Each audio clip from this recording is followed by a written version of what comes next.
हाय दोस्तों, आपका मेरे YouTube चैनल पर स्वागत है। पढ़ते हैं एक नया अनसीन पैसेज। क्योंकि ये टॉपिक थोड़ा सा इम्पोर्टेंट होता है तो मैं इसको ज़्यादा हाईलाइट कर रहा हूँ। आज के हम इस टॉपिक पर चलते हैं। पैसेज दिया है, there seems to be a general opinion in the country. देश में एक सामान्य राय प्रतीत होती है that Sardar Patel was slightly of a harsh and rough temperament, कि सरदार पटेल थोड़ा सा कठोर और खुरदरे यानी खराब स्वभाव के थे। People call him iron man of India. लोग उन्हें भारत का लौह पुरुष कहते हैं। He was no doubt an iron man in the sense, वह इसमें संदेह नहीं कि इस अर्थ में लौह पुरुष थे, that one could really on him for strict and efficient administration. एक आदमी सख्त और कुशल प्रशासन के लिए उन पर विश्वास कर सकता था। बट एज ए मैन, लेकिन एक आदमी के रूप में, to those who had the good fortune of coming into close contact with him, लेकिन एक आदमी के रूप में उनके लिए जो लोग उनके साथ सीधे संपर्क में आने का अच्छा भाग्य रखते थे, he was kind and considerate, वह दयालु और नरम थे। At times he even became emotional where his personal friends and followers were concerned. कभी कभी वह यहाँ तक कि भावुक भी हो जाते थे जहाँ तक उनके व्यक्तिगत मित्र और अनुयायी संबंधित थे। However, it goes without saying that Sardar Patel had the great skill for organizing affairs. यद्यपि यह बिना कहे नहीं रहा जाता कि सरदार पटेल मामलों को एकत्रित करने में बहुत बड़ी कुशलता रखते थे।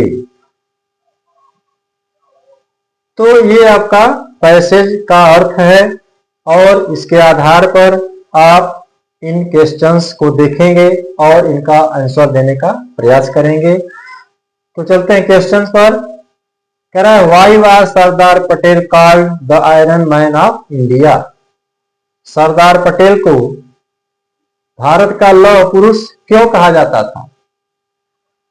अब आप पैसेज में देखिए तो बहुत कंफर्म आंसर नहीं दिया गया है, इसलिए आप उत्तर बनाएंगे या थोड़ा सा हेल्प आपको दिया गया है। देखिए, an iron man in the sense that one could rely on him for strict and efficient administration. लेकिन आप आंसर बना लेंगे, ज्यादा बेहतर रहेगा। तो Sardar Patel was called the Iron Man of India because he was famous for his strict and efficient administration. क्योंकि वह सख्त और कुशल प्रशासन के लिए मशहूर थे।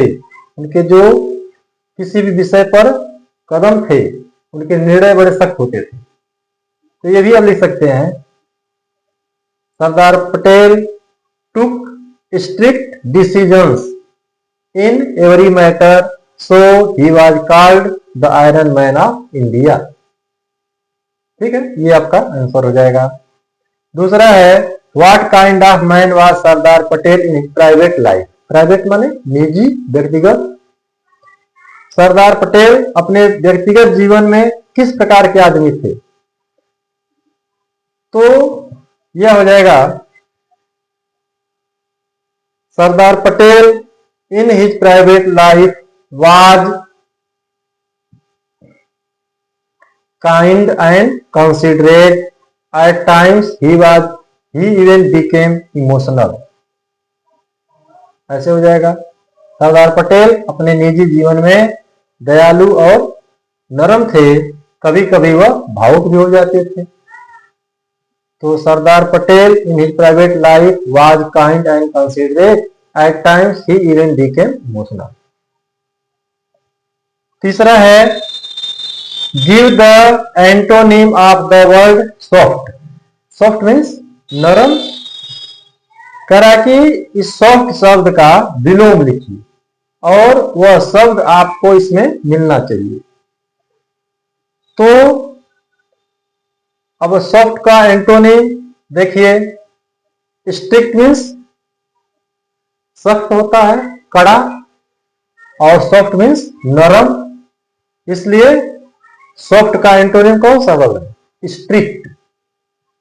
तो लिखेंगे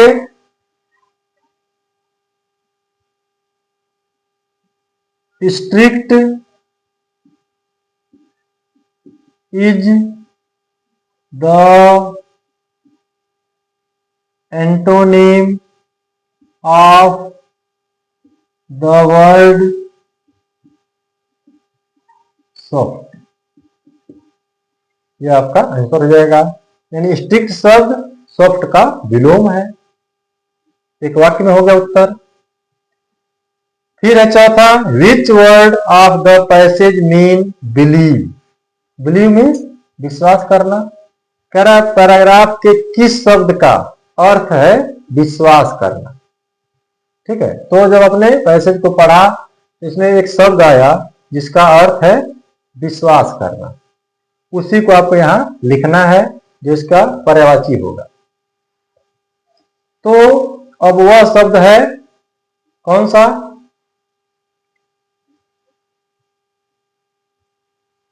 रिलाई, रेली भी कहते हैं। रिलाई यानी रिलाई मीन्स विश्वास करना, बिलीव मीन्स विश्वास करना। तो आप लिखेंगे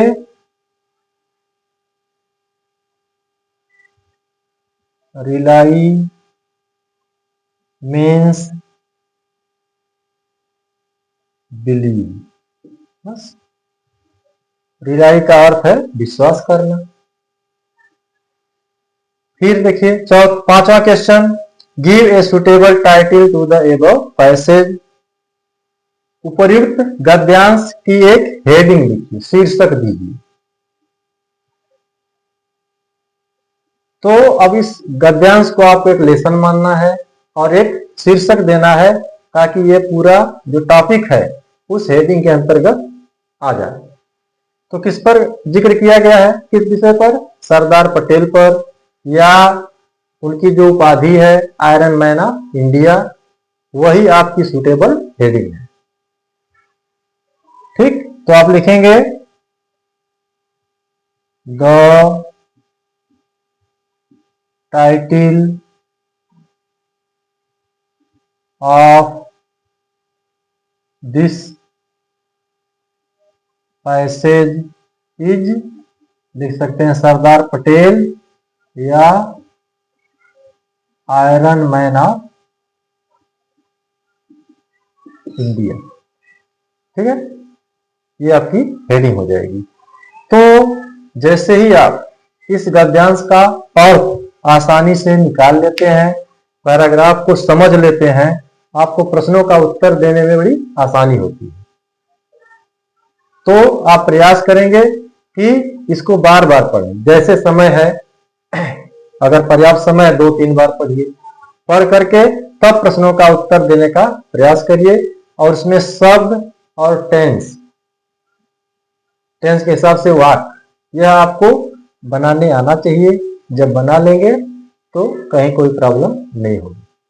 थैंक यू।